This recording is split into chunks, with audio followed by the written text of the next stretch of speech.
today. No major delays. I did see 45-minute delays in Newark, and not because of the weather. The weather is beautiful out there, but I believe it's staffing issues, actually, what's been reported. So maybe that's one challenge.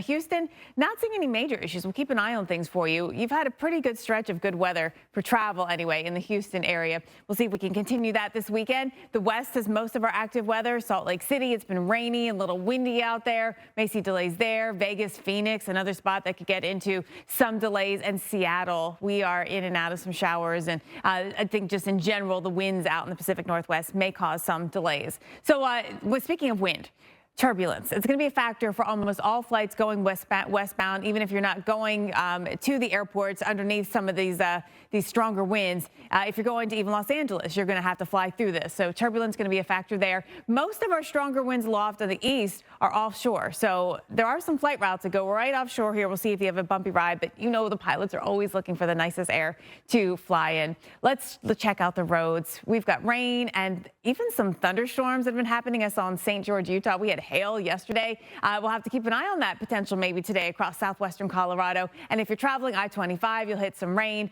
here as well. It'll be a chilly rain at that here. Snow that's happening will be at the highest of levels, not at the interstate level. But I do love snow, and I know you need one to get the other. So excited about the snowfall. This is a good kind of snow, right? Because it's not really impacting a lot of travel. It's falling in pretty high elevations. We do have winter storm warnings that are up in some of the higher spots in Utah and in southwestern Colorado, especially, and up near Yellowstone. We've got snow up there. Snow I saw in Big Sky, Montana. You've already had 5 inches of snow, and we've got more to come, especially down here. I think especially Colorado adding up with the most, more than a foot, foot and a half, even 2 or 3 feet of snow at elevation. We're talking, you've got to go up to more than 6, 7, 8,000 feet, really up about 8 or 9 to get the 2 to 3 feet of snow. But we've had some snow with several inches all the way down to the higher spots into southern Utah. And there was some hail in St. George yesterday. And that just tells you the kind of system we're dealing with. Here it is right here spinning around. That's going to help bring in the moisture. This is a good trajectory to get the moisture, as well as when it's cold enough, the snow across the southern mountains of the Southwest. So even down to Flagstaff, it was just a little bit colder, you'd have snow. I wouldn't be surprised if you get a little bit of graupel or hail out there. Some thunder and lightning is being reported. You see that convection as well showing up on the radar and into southwest Colorado. So Telluride, would not be surprised if you also get a little bit of thunder snow out there as well today. Salt Lake City, it's not snow, it's rain, but up in the mountains, it's snowing. Reynolds. Okay. Clear skies across most of the east. We have had some delays running about 45 minutes in Newark, thanks to some volume issues. Same thing in LaGuardia. It's about 15 minutes at LaGuardia. Otherwise, fine. I saw about a 15-minute delay in Phoenix as well. And Phoenix is one spot that we might see some weather issues later on today.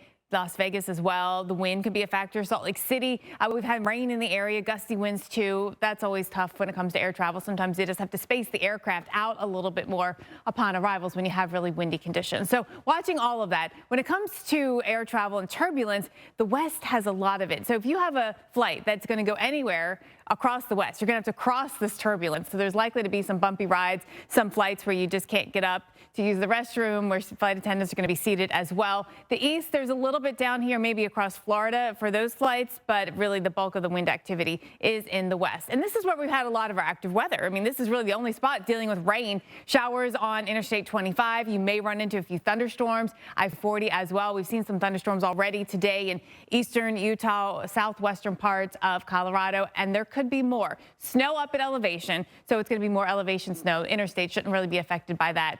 The wind will be affecting your drive on our highways across the middle of the country. You saw winds gusting yesterday over 50 miles per hour across western Kansas, and everything's just kind of shifting east a little bit. So now we've got strong gusty winds. It's a wind that goes from south to north, a crosswind on all of our east-west interstates out here. Remember, all of the even ones are the ones that go east-west. The odd ones go north-south. That makes it easy for you to know. But a crosswind can be tough for travel. So keep that in mind there. Northeast, sunshine. The sunshine slowdown at about, 5:15 will be the main issue here, Reynolds. Okay, Jane. Well, more America's Morning.